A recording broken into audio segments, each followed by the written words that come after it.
Good morning mga mare, and for today's video ay ituturo ko sa inyo kung paano mag-withdraw kay Sitaw. So today nga mga mare is officially my 20th day dito kay Sitaw and so far very positive naman ang ating first 20 days dito kay Sitaw. Bale 3 days ago pala mga mare ay na-deliver na ang aking mga naunang mga products na pre-process dito kay Sitaw kasi ang delivery time nito ay around 14 to 17 days. So after ng delivery, meron tayong 3 days na after sales period. Yun yung time na hinihingi ni Sitaw para maibalik yung ating puhunan plus yung tubo natin sa ating wallet balance. So ayun na nga, at kanina nga po paggising ko ay nung inopen ko ang aking account ay nakita ko na nagsibalikan na yung mga naunang dineliver ko ng mga items. Kaya i-withdraw na po natin ngayon. So anytime naman po ay makaka-withdraw kay Sitaw. Pero kung holidays and weekends ay I recommend na wag po tayong mag-withdraw during those times kasi wala pong, sarado po yung mga bangko. So expect po natin na darating yung ating withdrawal the next after the next banking days na siya. So ito nga pala guys, yung mga na deposit na sa aking wallet balance galing sa aking freezing money. So yan na po siya. So yan po yung i-withdraw natin for today.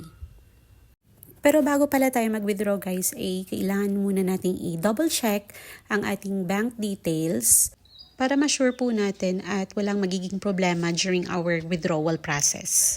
At paano nga ba i-check ito? So first, punta lang po kayo sa Manage Profile. Then scroll down at makikita niyo po yung Payment Setting. Tapos, make sure po na tama yung bank name natin, yung account name natin at ang bank account number natin. And then make sure po na naka-on po yung ating bank payment. Ayan, so since okay naman po lahat ng bank details natin, so proceed na po tayo sa first step kung paano tayo mag-withdraw sa ating account. So first po ay i-open natin ang ating Sitaw account. Then tap po natin yung account sa ilalim. Tapos po niyan mapupunta tayo dito sa dashboard. Sa ilalim po makikita natin yung My Wallet. I-tap po natin yan. And then, itap po natin ang Send Withdraw Request. Tapos yan pong lalabas. So, sa amount po ay ilagay natin ang amount na ating i-withdraw. So, ang akin ay 5,000. Tapos, meron po tayong service fees na 50 pesos. And sa message naman po, kahit ano yung ilagay nyo, sa akin, nag-thank you lang ako kay Sitaw. And then, after that po, ay tap lang natin yung confirm. Tapos ayun na, na-submit na siya guys. So i-check naman natin kung nabawas na ba yung ating withdraw. So ayan na nga, deducted na yung 5,000. So 85.79 na lang yung tira.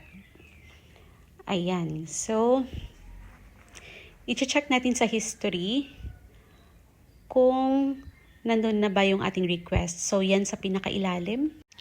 Ayan na nga siya guys. Check natin kung ano ang status. So, pending pa siya. So, wait lang natin yung approval ni Sitaw, guys.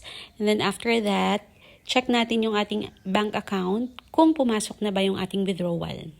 So, time check. 12:31 siya, guys, natin pinrases. So, maya-maya, i-check natin kung pumasok na ba yung ating withdrawal sa ating bank account. A few moments later. So, ayun na nga guys. I-check na natin kung pumasok na ba yung ating withdrawal sa ating bank. Login lang po tayo sa ating bank account. And ayun. Pumasok na nga guys yung ating withdraw.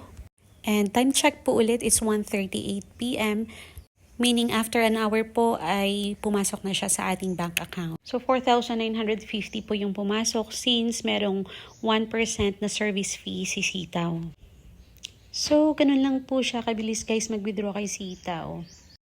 Kaya kung interested din kayo na magkaroon ng passive income kahit nasa bahay lang kayo, ay ilalagay ko po dito ang aking referral code para magamit nyo. And don't forget to message me po if you are interested para mag-guide ko po kayo and I will be your mentor. Pero, kagaya ng lagi kong pinapaalala, mas okay kung mag-do your own research muna kayo bago nyo pasukin ang negosyo na to kasi para sigurado tayo at hindi tayo magsisi sa huli. Yun lamang po and thank you for watching!